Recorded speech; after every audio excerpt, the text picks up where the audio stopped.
I can see that all the aspiring MA graduates and students are here to hear one of their alumni. So it is my pleasure to be talking to all of you here. And we'll be talking about children's literature, as Sunita ma'am has already mentioned. So I hope everybody can hear me. Can you all hear me? Just I need a yeah. Okay, awesome. So I think everybody can hear me. Awesome. So let's start with something which is at present prevalent in the environment and around us. And then we will also touch down how children have been affected by the same and what can be done during this time for them. And besides that, what is the importance of children literature when we talk about early years? So I think this time has been very challenging for everybody because COVID-19 has been a life-changing experience for everyone, whether adults, schools, universities, colleges, working people, corporates. But I would say that the way it has affected little children is really something which is irreplaceable, because it has kind of changed the whole developmental theory that we've been all studying about. Because we say that for early years it is very important that children have the holistic development, and for that they need to have gross motor, fine motor, language literacy, and other developments, even in playing in messy, having a messy play, water play, everything. But somehow it has restricted children, it has confined them within the four walls, and socialization aspect has been totally um, disturbed for them, because they can just now socialize with their own family members. They are not able to see their facilitators, they are only able to meet them through virtual medium. It's a very alien arena that children have actually stepped into, and it is definitely taking a toll on their socio emotional well-being, as well as the socio emotional well-being of all the adults involved, all the stakeholders involved. So, first, I'd like to share that about what work I do and how we've been working through this challenging time, how we are trying to reach children. So, I am an early years coordinator at an international school in Noida, and I have had an experience of more than 10 years now working in earlier sector.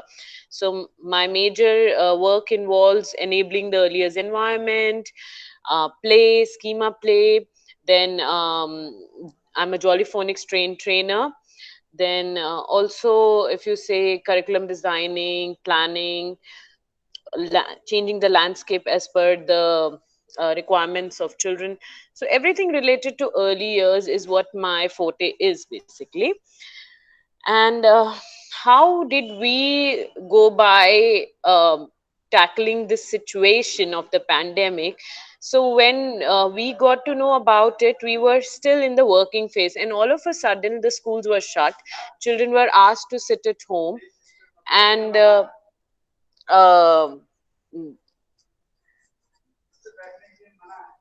children were asked to sit at home, and within a day's span we were shifted to the environment which was totally different for us. It was a new experience for us as well as for the children around. So how did the virtual experience we embraced, and how did children got into the new virtual environment? I'm sorry, I might be a little, because I'm just going to sit in my car in a moment, but I'll still keep talking to all of you. So, overnight, this transition made us plan in a very rigorous way, because we did not have any evidences by the research or practically how to cope up during this situation. And though I would say that senior classes and children did have an experience of blended learning approach. When I say blended learning, they had an experience of online and offline learning. But for early years, it was a new arena altogether. So they did not have any experience of offline, sorry, online. And senior children did have it because they were getting their home tutorials. They used to have their assignments mailed. But for early years, it was all a physical experience. So for them, it was altogether a new journey, and for teachers as well, to be able to read children, to be able to connect to children. And it is very difficult for such young age group to actually connect uh, to their teachers virtually. So let's talk about how did we plan and go by. So now we could only reach to them through virtual classes, and there was no physical contact which was happening. So we did a planning wherein we regularly had our online session, and we did send to the parents the offline planner. So online session comprised of 45 minutes to 1 hour of session, because that is the kind of a recommended time duration for such small children. When I say small children, we are catering to the age group of somewhere 2 to 6 years. And it depends from school to school, but that is kind of also too much for them because they are not used to of that as well. But offline planner, definitely we had to think about that. Now our parents who are till now supporting us as parents have to also be a teacher to their child sitting at home. So they took on that role with a lot of counseling, because for them also it's a new area that they have entered into. So teachers had to actually guide the parents through it. So, online sessions comprised of the small hello song that we used to do. Then we thought about what all can be done online with children. So, definitely a lot of literacy part had to be touched upon, because we are talking about very small children, and for them, a duration of 5 to 6 months is also a big lag they could have, because we are all aware that 0 to 3 years and 0 to 5 years are the major years for the child's brain development, and all the stimulations and experiences received by the child during this time are the building blocks for their future. So we had to definitely make sure that since the children were not coming to school, we the schools had to go to their homes actually to reach to them. So our online sessions had storytelling. So we started with the circle time, followed by some rhymes for their language, then followed by short storytelling. Now, virtual storytelling also we touched upon. It was a kind of a shared reading experience that we tried carrying on online.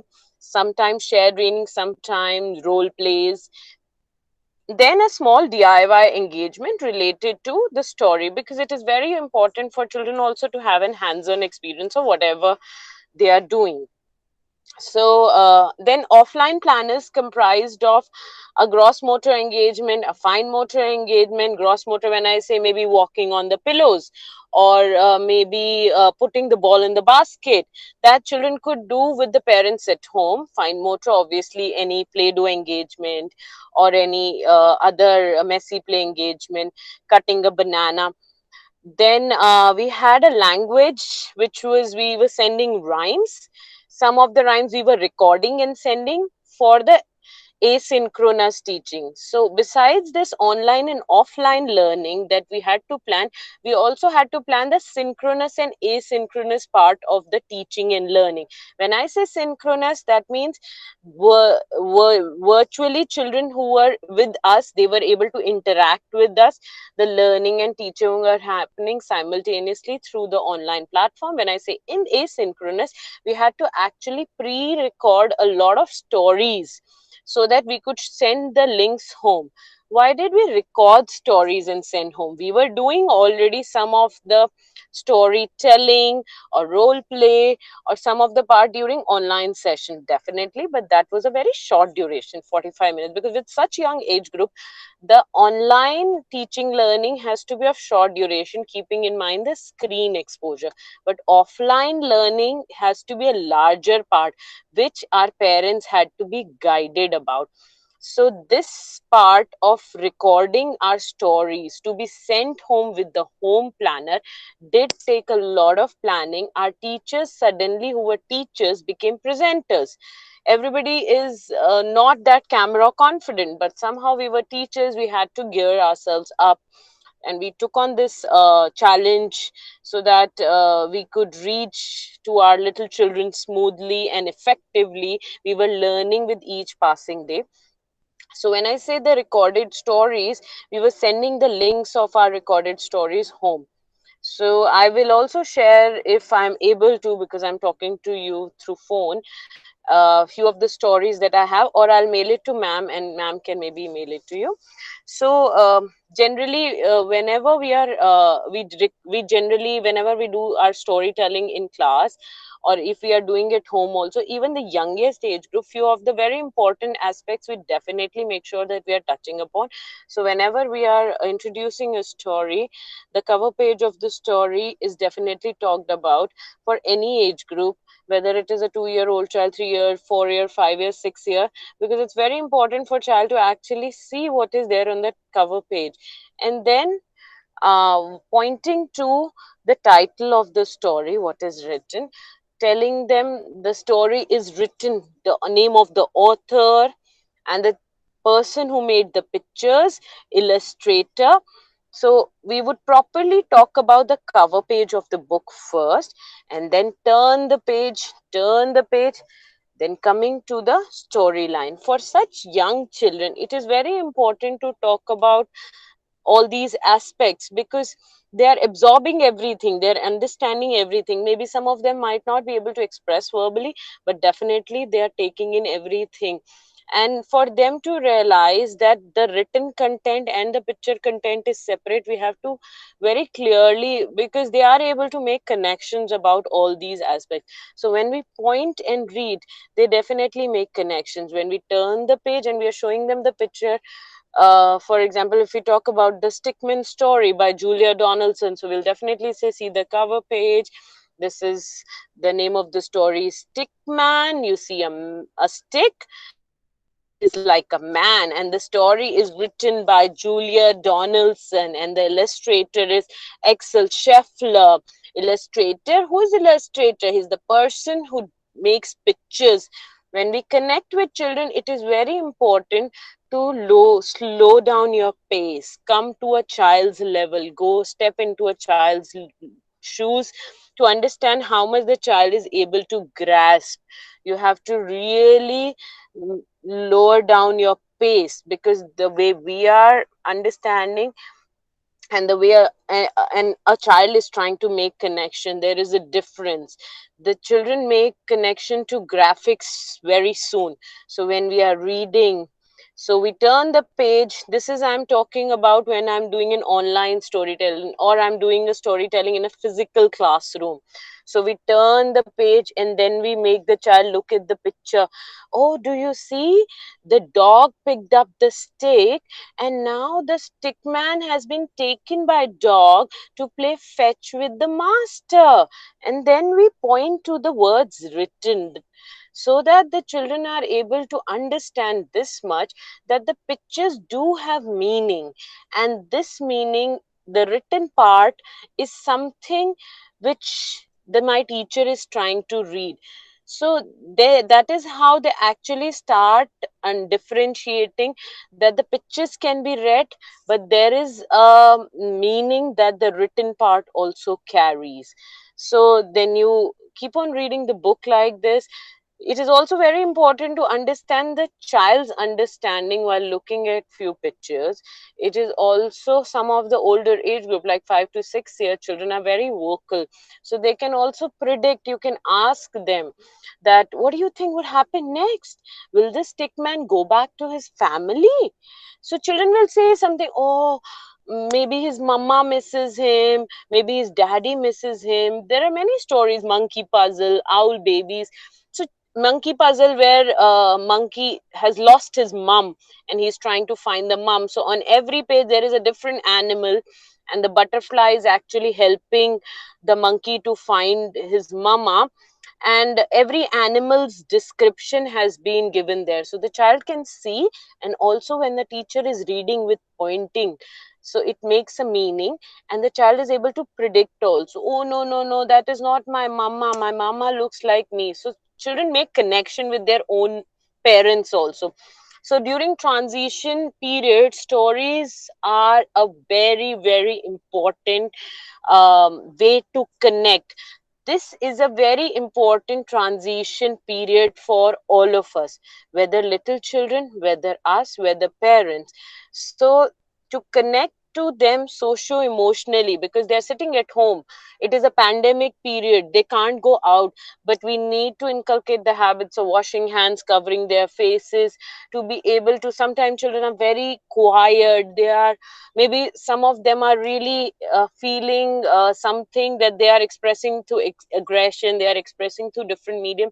So stories are something which is the best medium we as teachers use to reach out to them, to address many of their problems, to connect with them, to help them socio emotionally. A lot of children of 5 years, 6 years, 7 years, they often try to draw something whenever we tell them a story, if we give them some medium, because they're not in the mark making zone right now, they have crossed that area, but they're definitely able to do some figures and then interpret the meaning of that figures.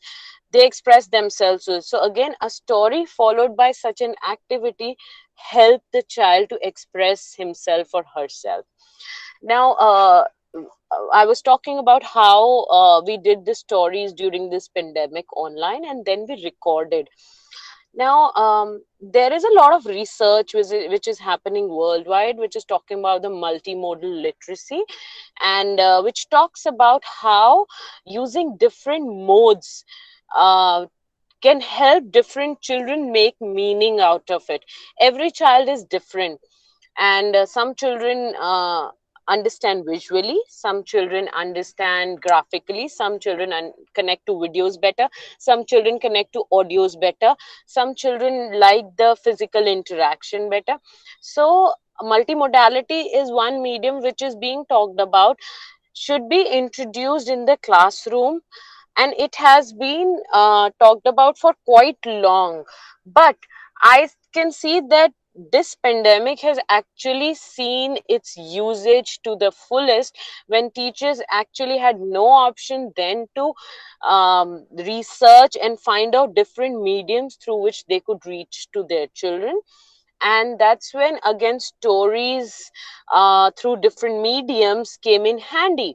Now you might have seen a lot of storytellers doing their story session. So they are trying to do online story sessions, where that's a synchronous session where they are trying to tell a story through online. Now some of the stories, there are a lot of story websites also. Oxford has it, there is a new website I was just going through, Story Nori. So it has an audio and a graphic. So some children like to look at the pictures and hear, some children like the recorded, like YouTube has a lot of videos of stories.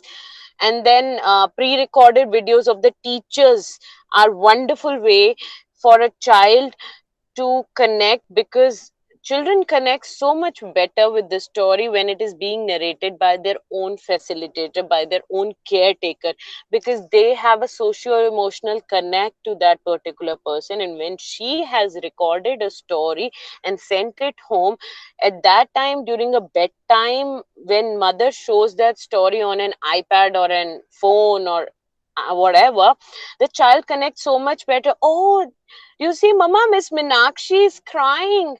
Mama might ask, why is she crying? Oh, maybe because she's the monkey and she's lost her mother. Now, so these connections are something that we are really looking forward to have it with child, and we want to have it through every medium possible. So I'm sure that you, whatever I'm trying, a lot of it is already a lot of you are aware about, and lot of it is something that we have experienced, because I am in the professional front. So we, as a teacher, I can definitely few things that we are experiencing. Whatever we are studying in the theory, when you come into practice, a lot of theory makes a lot of sense in practice, but unless you actually put the things into practice, you will never understand what we are doing. So it is very important to have a practical implication wherever you see. Since you are all master students, it is always important to keep your eyes, ears open when you're reading researches, or you're talking to any professional, or you're watching a video. There are a lot of free webinars going on about multimodal literacy. So you definitely understand how people are putting things into practice. So this multimodal literacy and stories, being able to reach children through different mediums, is a big domain right now. It is one of the way, as I mentioned, being used by psychologists, being used by teachers, is being used in corporate world to be able to reach children and even adults also, because it is a skill, they say, and it is a skill which adults as well as children should have in them. When we talk about little older children, there are a lot of chances we give to the children. We give them initial instances, and then we ask them to build up your own stories. Maybe we give them some ideas, maybe we give them some, for example, it's raining outside and there's a boat, let's make a story out of it. Or sometimes we show them props. There are also a lot of technology related stories that children make these days. Apps like Seesaw and other apps are there, which actually help children to draw their characters and make their own stories. Children also record their own stories and send it to their teachers, and teachers review it and send their comments back. So the immersion of technology is here to stay, and technology is something which is a very integral or part of education. And now going further, it will be an hybrid education model that we will be using in the classroom as well, wherein, when I say hybrid, hybrid is mixing, so online and offline, wherein always, as I said, there would be physical classroom also. We can record stories and send it to the parents also, and even parents can record evidences, because assessment is a very important part of any teaching and learning. So how do we assess children? We have the formative assessment. On we look at children and we keep assessing them on their different developmental domains. But now, because children are at home, we ask parents to send us evidences. So evidences can come in any form, whether recording a child engaged in a role play and talking, that's an assessment for us, or whether a child loves to record his own story and send it to us. In every way, we as teachers are trying to assess children on different domains. And also a lot of time, children, it helps children to express, because this is a very different time zone children have entered into. They're not allowed to go outside. So as I mentioned, we've all studied about the Bronfenbrenner's theory, and we know how their micro and macro system, if it gets affected, it affects the unique child at the center. So I think if you'll ask me more questions, I would be able to touch upon more topics, if I, because this is what I had in mind to discuss with all of you. So ma'am, if they want to ask some question, it'll be great. Thank you, Garima. Thanks a lot. And I'm sorry, I did not know that you would be doing this session from a car. We could have No, uh, no, it's, an alternate time when you were uh, in a more it's okay, comfortable. ma'am. So I No, no, wish you had ma'am. told me, because this is kind of an arduous time. But anyways, before we come to questions, I really want to thank you, because as somebody who's who's actually doing this, Yeah. And so it's very helpful to know that, it's first, uh, even in this pandemic times, how important it is to hold on to using children's literature, and how important it is for children. So the modalities may change, but the reasons why uh, we use literature has not changed at all. So why don't you all ask questions? So so that we can, uh, Garima can go where she is going, and we can continue with our session. So please do go ahead and ask your questions. So just one last thing I want to mention, Garima, is that you talked about professional storytelling. So just last week, I don't know if you remember Simranjeet Kaur. So Simranjeet Kaur actually does storytelling professionally. So so what you were talking about. So that's why I find both the sessions complementary and very, very enriching. So she actually does storytelling in a synchronous mode using videos. Hmm. And she actually showed us some videos of doing uh, doing these sessions using my very favorite book. Uh, Mithai.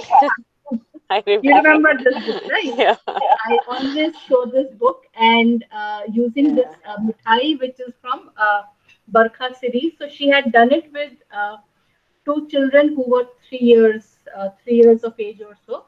The other thing I thought it was very helpful that you also kind of children's literature. Yes, you can rely a lot on questioning. Prediction itself is very good as strategies, but also how using different strategies to integrate and you know make that schema more meaningful for children, and have them connect to this imaginary world when the real world is so chaotic right now. Okay, True. so why don't we have more questions?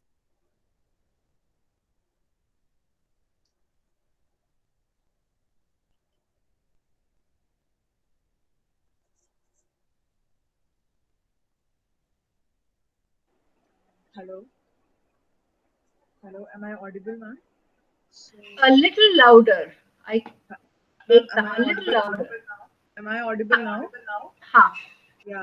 So, first of all, it was lovely to hear from you, Miss Garima, and kudos to you for teaching amongst during these times, that too with little children. I just can't imagine how difficult that must be. So, ma'am, my question was like, it would be really great if you could share, some, activities that you often do while, conducting or, doing stories with children in class. Like, at times I have seen how, especially with little children, it's very important to, take, to kind of center their attention onto you, so that it so that like there is some sense of continuity while you're doing a storytelling session or you're interacting with them. So if you could tell us a few activities which you do to to kind of थोड़ा songs के through या किसी भी चीज के through अगर आपके पास हो तो that would be really great. Sure. Ekta, right? Yeah, Ekta. Yeah. Hi. Thank you so much, Ekta. So it's a wonderful question that you put forward. In early years, transition songs play a very, very important role. So I definitely, in my environment, we make sure, my whole team, that we have transition, because with little children, if you give a lot of directions to them, it's a haywire. So to connect with them, transition songs work wonderfully because children get accustomed and conditioned to hearing, and that's what they do. Even I'm talking about the youngest age group, I've seen this working wonderfully, even 14 to 18 months, mother toddler batches working on these transition songs. So I have a very wonderful song which we always, if the class has finished, for example, children have finished doing an engagement and now they're washing their hands, we just, everybody will, all the teachers, first of all we have to make sure that there is only one teacher who is at a time giving directions. Very important for children to have that kind of a respect, to see that respect in the environment, and that's what they imbibe. So we always sing a song like, hands go up and hands go down, story time is starting now, take a seat and let's sit down with a smile and not a frown. So the moment they'll hear this tune, everybody would run to the carpet and they'll sit for the story time. And then we'll do a small meditation. We'll put our hands up, take a deep breath, and we'll close our eyes and do hum. All the teachers in the environment will do the same, and children will do the same. Twice we'll do this, and children also do it along. And once it's finished and they open their eyes, they are so much settled. So anything you go by, children, you don't need to tell, oh, don't do this. Oh, no, this is not a way of dealing with such little children. No is not the word to be used, first of all. And then there is a way, teachers, we transfer our energy to our kids. That's what we believe. If we are calm, if the environment is calm, our children are very calm. So that's the way it, there's a lot of talk which is happening about mindfulness in early years. So this is one of the mindfulness activity. When I say a buzzing bee sound, so we put our hands up, take a deep breath, and then hum, and that's what calms this together. Everybody in the environments, it's echoing, all the children are quiet, and then you start the story in a very low tone, so that it doesn't disturb, and then slowly introduce the character. The intonation is very important when we talk about the story. So I think this should be helpful. Thank you. What about the activities that Ekta asked? Yeah. So activities, generally once the story is finished, with a very for very small children, we have our activities which is already planned up. If we are doing a story on Macy's Make Lemonade, that's a story by Lucy. I'm not able to remember the author's name. And then generally, by the time maybe two, three teachers are done telling the story, the other teachers with the helpers are setting up the engagement. So once Macy makes lemonade, then the engagement plan subsequently after it is making a lemonade. It's a very good experiential hands-on engagement after the story, which helps the children connect better and they understand every part of it. Where if in the story Macy is going to the farm and then take plucking the lemon and then cutting the lemon juice, and they are able to actually do it also, so they make connections. Similarly, the stories like Elmer, which talks about different colors, how everybody is different but still they are one. And then we have Elmer's big cutout. Elmer is an elephant, and then children try and give, it's a collaborative imaginative engagement where every child has his or her own color crayon or paints. We give them different medium. It's always good to give an open ended approach to children to pick up their own medium, because we don't we they should have that authority. So they pick up their own colors. Somebody will pick up a brush, somebody a crayon, somebody a paint, somebody will do it with his own thumb to color the elephant cutout. And then they understand, oh, we are also different but we are all friends. That's how engagement has to be planned in line with the story. It really makes a good impact. And certain older children, as I said, they one of the mark making is definitely one of, because they're still in the pre-writing stages when I talk about 5 years and 5 years plus. So they love to sometimes draw, sometimes put some alphabets together to make their own words. And we don't need to correct them about the spellings at all, because what is important is the child to express through, whether written part or whether picture. Any medium is a good medium for a child to express. That's it. Anything else anyone has in mind? Definitely you can put forward. Anything for older children? How old is your son now? Ma'am, he's 10 years old now. Okay, so tell us what kind of books do you read with your son, and how is it different from what you are doing with your students?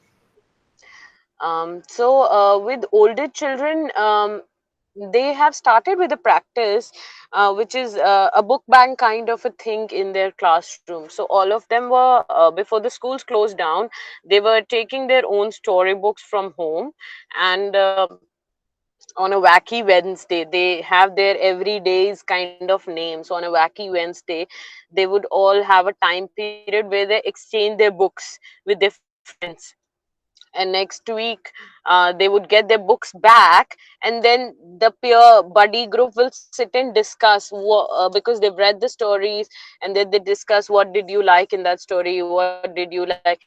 And then next Wednesday they would exchange it with other buddy, and that's, yeah, wacky Wednesday. So that's how they would again exchange the book and then talk about in the subsequent week. So because these children are very expressive and creative, so that's one book bank works with them. They used to look forward to a library session because they were having a storytelling session by their librarian, followed by, my son used to love, he loves that there's this mouse, Geronimo Stilton. He loves the series. He's almost like finished, because why? He loves the pictures. He is 10, but still he loves the books with a lot of pictures. Text, he's okay with the text, but he loves looking at the pictures still. So whether it is that, or whether it is that story of pig, what is the name of the book? I'm just skipping, very famous, Wilbur. So he's still very connected to reading all those. And so he's into that area where he's nowadays also picked up making his own picture books and flip books. So he is making his own, he watches a lot of these games, and then Star Wars characters, and then he'll make his own Venom character and make a story uh, uh, revolving around it. Or sometimes even his games that he's engaged into, Fortnite and all, and he would pick up its character. They involve almost all the gamings, also involve a lot of characters of the day and all. So Spider-Man, and he loves to draw and make a story revolve around. Flipbook is another fascination that these children often, even school encourages them to have their own flip books. So mm, they love to finish a small, they do their own flip books, and then they their friends, and they share what did they do in the flip book. So children of older age group definitely, it is very important. I remember, because I am a teacher, from a very early years, my son started his you can say decoding happened very early. So he started kind of blending and decoding, and word wall was a part of his routine from, if I recall, 2.5 3 years. He had environment which was very print rich, not overstimulating, but definitely stimulating enough, and he was able to read very early. So he is now at the Harry Potter series and all also. So that's what the older age group is. This habit has to be started at a very early age. Then it is something that children love doing it. But if we think, because the earlier the better, I would say.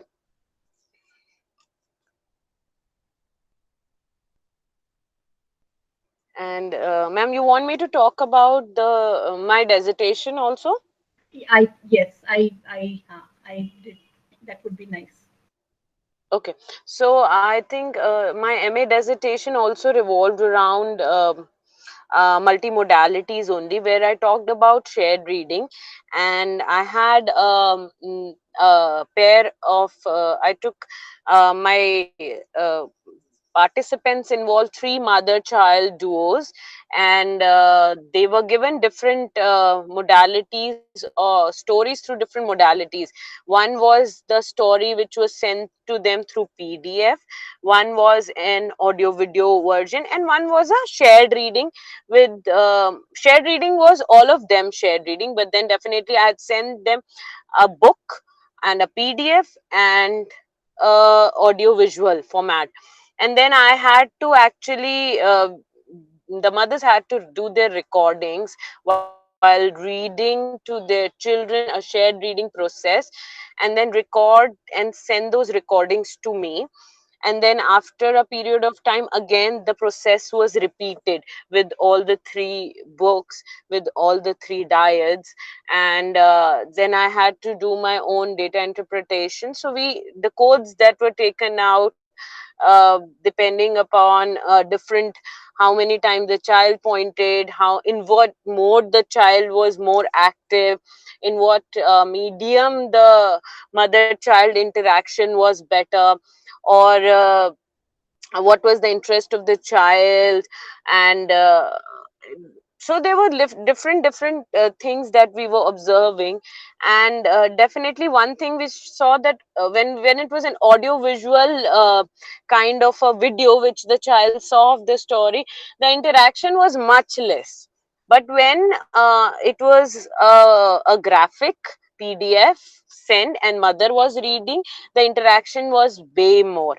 And also when the physical book reading, book shared book reading happened with the mother, again the interaction was way more. Then pointing made a lot of difference. And we also saw how the mothers do it, because it's very important for mothers also to give a chance to the children to speak. There were some mothers who were very dominating, so the child was not interacting much because mother did not give the child a chance enough.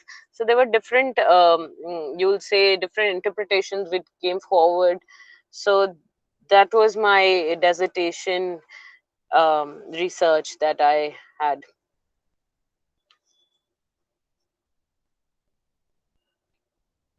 Any other questions for Garima?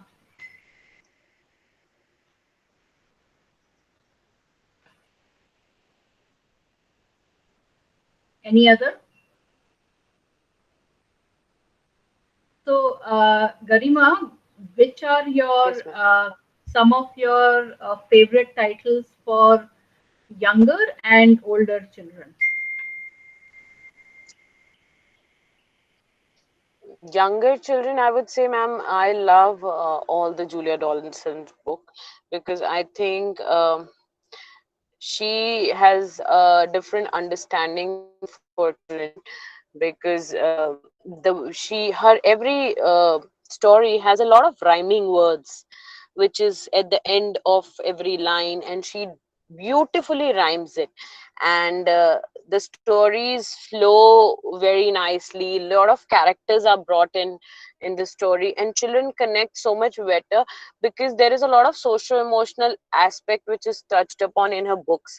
So I love reading Julia Donaldson books. I think this is one. I personally I'm a little bent towards her. And in Hindi series, might not be a right person to actually comment, because don't do much of that. And older children, I'd say there are books which are by Oxford series, and they start with the introduction and reading. So there is a series where they initially start with picture reading, and then you go to another level. Then there is one, maybe 3 word sentence with the picture, and then you go to third series, then a line with 5 words and a picture. So that's how children learn to read. So Oxford series has a very nice way of um, actually gradually moving on with age to age, and children connect very well with those characters. They are ORT books and they are ORT characters, and they continue reading. For example, the Oxford series start children of nursery grade, they start having those books, they take them home, they do it with their teacher, they do it at home with the mother, and mother writes a comment in their planners or diaries and then send it back. And children also read the picture books. So every year the characters remain the same, but the books start slowly increasing in the cognitive part of it. And children grow up with those ORT characters. So wonderful Oxford reading. This is called Oxford Reading Tree. So very nice books. I love that the way they have actually, and all the children would know the name of all the characters, whether I'm talking about a child in grade 1 or grade 5, because that's how the whole series, and it's being beautifully adopted worldwide by the schools. That is one thing. And then children of grade 4 and 5, they have plethora of options, so many authors there. So they love going to the library and exploring books on their own, but definitely picture books are something which connects so much better with every age group.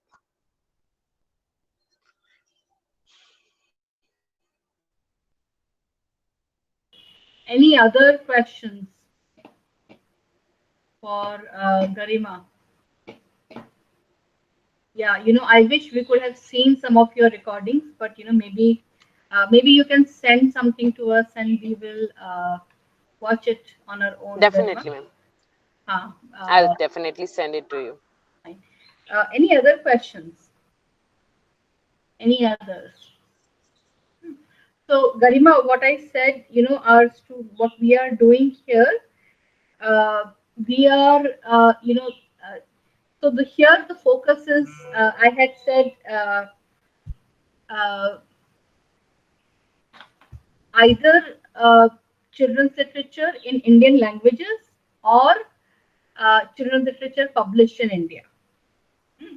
So what we are doing is that they are creating blogs. So each of them will have a selection of about 20 to 30 different books, which will have details, background information on the books, on the author, a little bit of a summary or annotation of the books, and also activities, kind of pre-reading, during reading, and after reading activities. So I think that was a reason uh, for the question for you. And I have said, if each of them could record at least 4 to 5, or I can't remember, some number. So, kind of do an audio recording and upload it on the blog. So maybe, once the blogs are ready by end of July, early August, I will send you a link and you can see if some of it may be of use, because, that's what what we are getting from you Yes, is that, that's what you rely on now. So I will send you the links, and you can read some and let us know. Hmm. Any other questions definitely, ma'am. for Garima? Okay. So, Garima, we will let you go, and thank you once again for joining. And next time, please let me know. Uh, please let me know if you have